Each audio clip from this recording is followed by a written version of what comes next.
Morning of my 70th birthday, I sat alone in a hospital room in Sudbury, Ontario, watching the snow come down outside the window, and I thought, this is it? This is what it all added up to.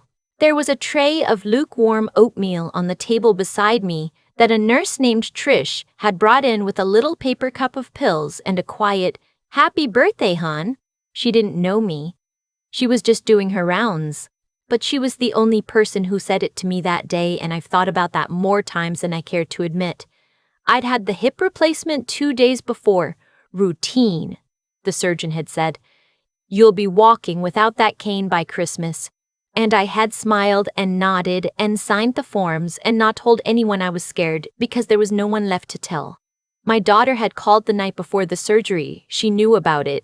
I'd sent her the date 3 weeks earlier by text, because that's how we communicated now. Short bursts of words on a screen, the way you'd text a landlord about a leaky tap. She said she'd try to come up.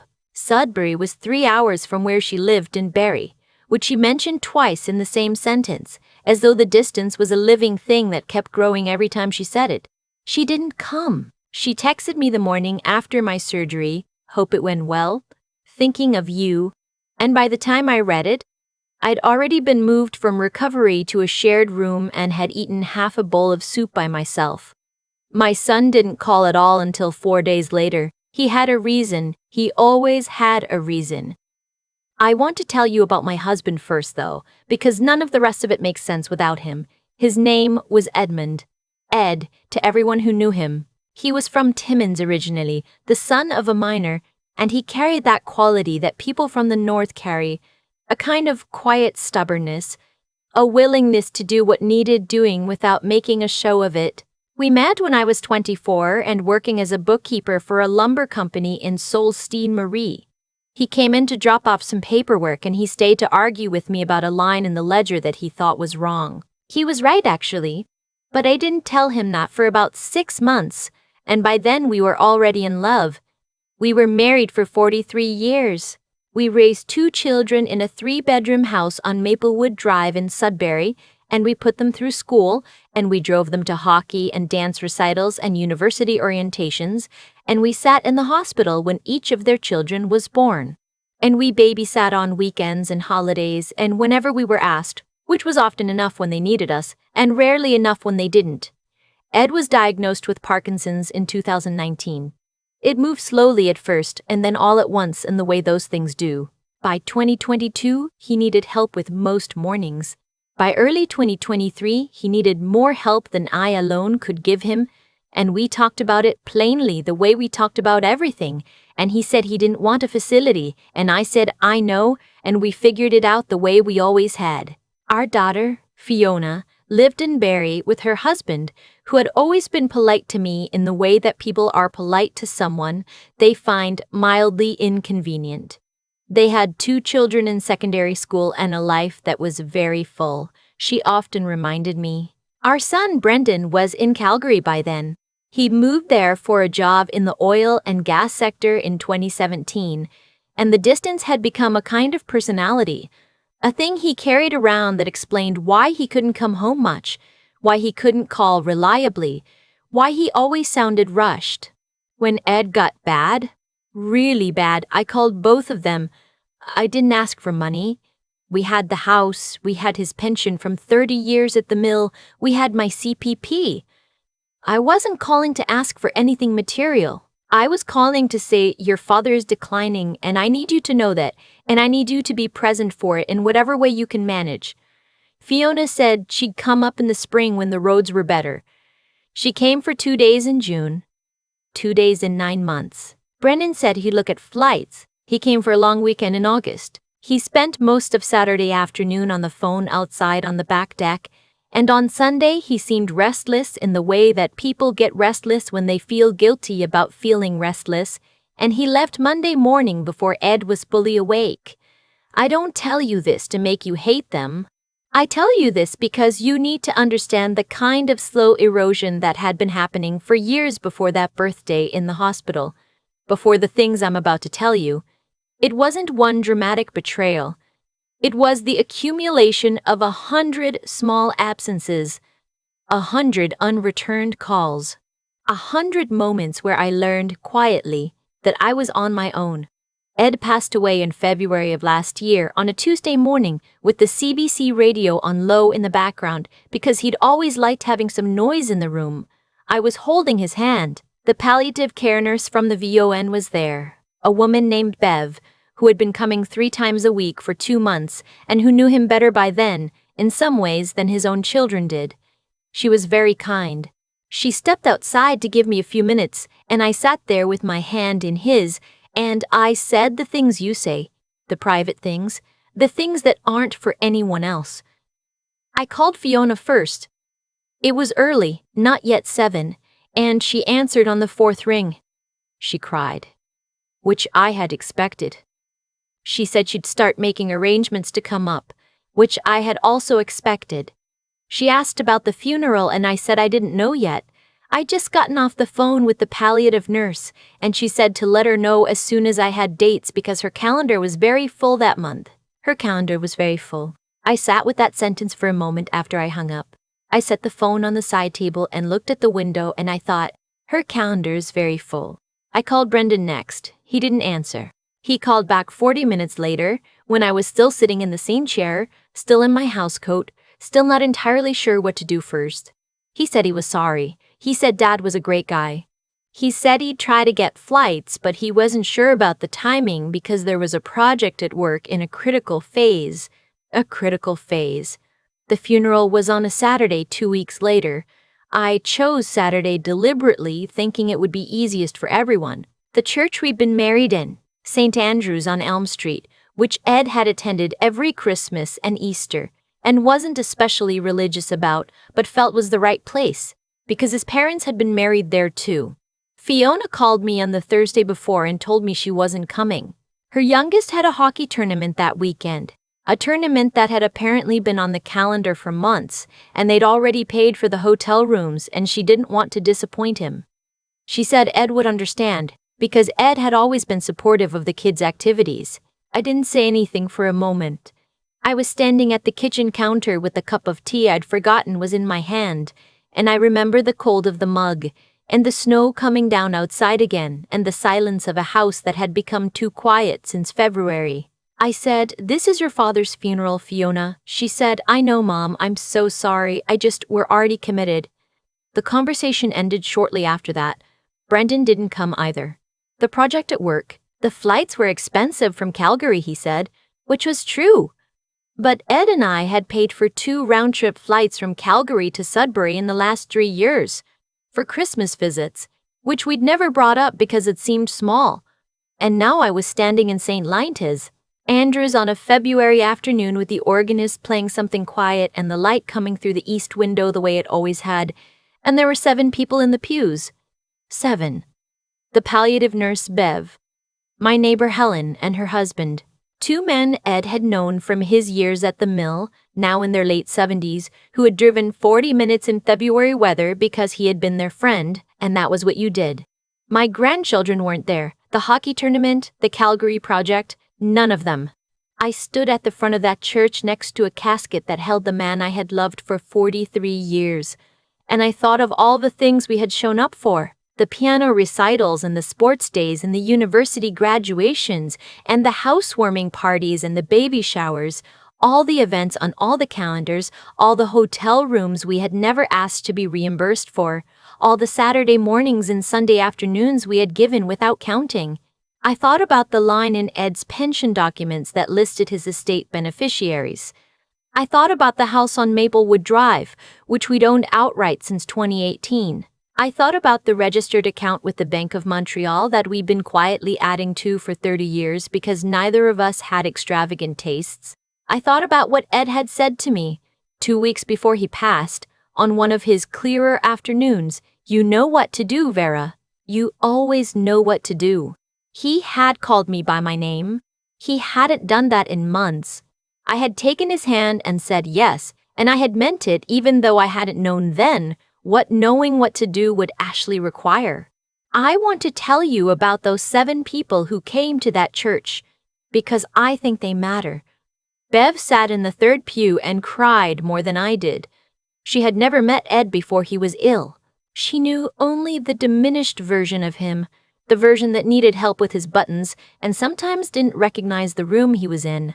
But she had been in that room with him 3 times a week for 2 months, and she had listened to him talk about his years at the mill and about growing up in Timmins and about the way the lake looked in August, and she had given him her full attention every single time. She told me after the service that he had once called her by my name and that she had answered to it and that he had seemed very settled after that. Helen, my neighbor of 18 years, brought a casserole to my door the next day and sat in my kitchen for 2 hours without asking anything of me, which is sometimes the most generous thing one person can do for another. The 2 men from the mill, Gord and his friend whose name I can't spell, but who I'll call Ray because that's close enough, shook my hand and told me stories I hadn't heard.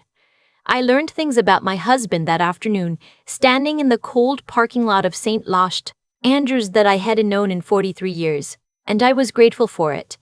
That is what funerals are supposed to do.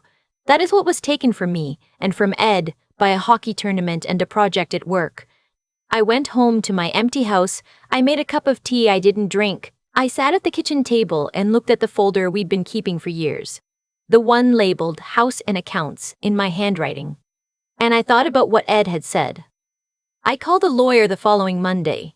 Her name was Priya, and she had done our wills 6 years ago and was matter-of-fact in a way I found reassuring. I told her I wanted to make changes. She said she'd have an appointment for me by end of week. I won't tell you the exact figures because they were ours and that feels private, but I'll tell you what I changed, because I think you need to know. Fiona and Brendan had been listed as equal beneficiaries of the house, the accounts, everything. That was the will Ed and I had written together 6 years ago, when the world looked different, when I still believed that love was a kind of continuous presence, that the people who said they loved you would prove it in the moments when proof actually mattered. I changed the beneficiaries. The house went to my granddaughter, Fiona's eldest daughter, a girl of 19, who had driven up from Barrie on her own, in her own car, on the day after the funeral, because no one had told her about it in time, but she'd found out and come anyway. She'd knocked on my door in her winter coat with a pot of soup from the Tim Hortons in Barrie because she hadn't known what to bring, and she'd been crying since Dunlop Street, she said. She was 19 years old. She had driven 3 hours with a pot of soup because her grandfather was gone and her grandmother was alone. Her name is Isla. She's in her first year at Laurentian. She wants to be a nurse. I set aside a portion of the accounts for Brendan's youngest child as well, because whatever his father's failings are, the child didn't choose them. Children don't choose their parents. I know that better than most.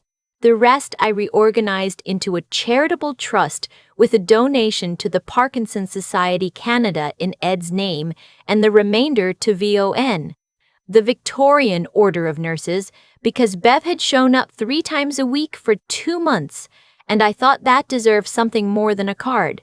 I didn't tell Fiona or Brendan what I'd done. I didn't think it was necessary to announce it. They would find out when they found out, and that would be its own conversation. What I did do was this. I called Isla. I told her that I loved her. I told her I wanted her to come for Thanksgiving, and that she could bring her boyfriend if she had one, and that I would make the butter tarts from the recipe Ed's mother had written on an index card in 1974 that I'd been keeping in the kitchen drawer ever since. She said she'd be there. She said she'd bring her roommate too if that was okay because her roommate's family was in Vancouver and couldn't afford the flight home. I said of course. I said the more the better. I meant it. Now, about the hospital. About my hip replacement and the birthday in the room with the oatmeal and the snow. Fiona called the day after my surgery, not the day of. She said she hadn't realized the surgery was so soon. I had texted her the date 3 weeks earlier. I didn't remind her of that. Brendan called 4 days after. He asked how I was feeling and I said I was recovering well, which was true, and he said, "Great, sounds like you're in good hands," and the call lasted 11 minutes. I know because I checked. 11 minutes, 4 days after his mother had surgery, and he'd spent 3 of those minutes telling me about the project. What I remember most about that birthday morning is not the loneliness exactly. Loneliness is too soft a word for what it was.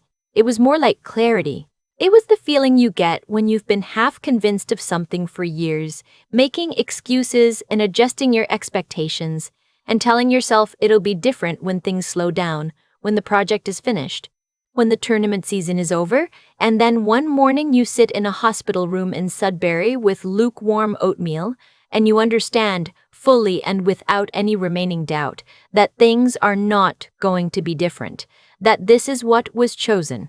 Not by accident or by oversight, but by a long series of daily choices that had added up, over many years, to absence. I ate the oatmeal. It wasn't bad. I watched the snow for a while. Trish came back to check my vitals and I asked her about her family because I was curious and because it seemed like the right thing to do, and she told me about her daughter who was in junior kindergarten and had recently become obsessed with penguins.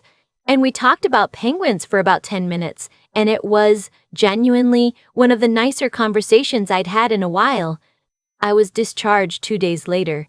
Isla picked me up. She had driven up from Sudbury in the sleet, which is not the same sleet as Calgary sleet, she told me seriously, as though she had scientific data on the matter. And she'd brought a bag with my favorite crackers and a mystery novel from the used bookstore on Elm, because she'd remembered me mentioning it once, months ago, in passing. She helped me into my house. She helped me up the front steps. She stayed for 3 days, and she cooked. Not especially well, but with a great deal of enthusiasm and a willingness to laugh at her own mistakes, and she called me before she left to say she'd be back the following weekend to check in. I stood at the door and watched her car back out of the driveway and turn onto Maplewood. And I thought about something Ed had said years ago, before any of this, before the Parkinsons and the empty church in the cold room. It's not about what you leave behind, Vera. It's about what you kept going long enough to build. He was talking about the garden, I think. He usually was. But I've borrowed the line for other purposes since then. I went back inside. I put the kettle on. The house was quiet, but it was a different quiet than before. Not the silence of being forgotten, but the silence of a person who has decided finally what she is going to do with the time she has left. It turns out that's not a small thing. It turns out that decision, made quietly at a kitchen counter in Sudbury with snow on the ground and a kettle starting to whistle, is one of the most important ones I've ever made. I was 70 years old. The butter tart recipe was still in the drawer. Isla was coming back on Friday. That was enough. That was, it turned out, more than enough. I've been thinking about what it actually takes to become the kind of person who shows up. Not just physically, though that matters too, more than people admit. I mean the deeper thing, the thing that makes a 19-year-old drive 3 hours in the sleet with a pot of soup from Tim Hortons because her grandmother is alone, and that is simply not acceptable to her. Isla didn't do that because someone told her to. She didn't do it because it was convenient or because it cost her nothing.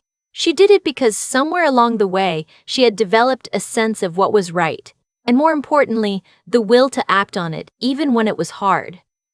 I don't think that quality is accidental. I think it grows, slowly, out of the choices we make in small moments when no one is watching. Every time you show up when you don't feel like it, every time you put someone else's need ahead of your own schedule, every time you look at a situation clearly and ask yourself, what does this actually require of me? Those choices accumulate. They become a kind of character. And character, I've learned, is the only inheritance that can't be contested in a will. What my daughter and my son had underneath everything was a failure of clarity. I don't think they were cruel people. I don't think they sat down and decided to abandon their father's funeral or their mother's recovery. I think they had simply never learned to look squarely at the weight of a moment and let it land. They'd grown up being buffered from consequences, from discomfort, from the full cost of their choices, and so when a truly important moment arrived, they didn't recognize it for what it was. A hockey tournament felt equivalent to a funeral. A work project felt equivalent to a mother in a hospital on her birthday, not because they were heartless, because they had never trained themselves to see the difference, that kind of clear-eyed judgment, knowing what matters and when, doesn't come automatically. It has to be practiced. It has to be chosen, over and over, in the ordinary moments long before the crisis arrives. And then there is the matter of endurance, of continuing to function with dignity after you have been let down by the people you expected the most from. I will tell you honestly, sitting in that hospital room was one of the loneliest mornings of my life. But I ate the oatmeal. I talked to Trish about penguins. I did not dissolve. I had built something in myself over 70 years, some core that had been tested enough times that it knew how to hold. And that morning I was grateful for every difficult thing that had helped build it. Ed used to say that the North shapes people, that growing up where winters are real teaches you something about persistence that softer places can't. I think he was right, though I'd extend it beyond geography. Difficulty shapes people. Loss shapes people. The question is only whether you let it make you smaller or whether you use it to find out how much you can actually carry. I'm 70 years old. I walk without a cane now, just as the surgeon promised. Isla came for Thanksgiving and she brought her roommate, and I made 4 dozen butter tarts and we ate most of them before dinner, which Ed would have found deeply satisfying. I have not spoken to my son in several months. My daughter called in November, and the conversation was careful and surface level, which is what it is for now. I changed my will and I don't regret it. Not out of anger. Anger fades. Out of clarity. Because the clearest thing I understood, sitting in that church in February with 7 people in the pews, is that love is not a feeling you carry privately, it is a thing you do in public when it costs you something. Isla knows that already. At 19, she didn't learn it from me, or not only from me. She learned it the way all of us learn the things that actually stick, by being the kind of person, one small choice at a time, who shows up. That's the only thing worth passing on.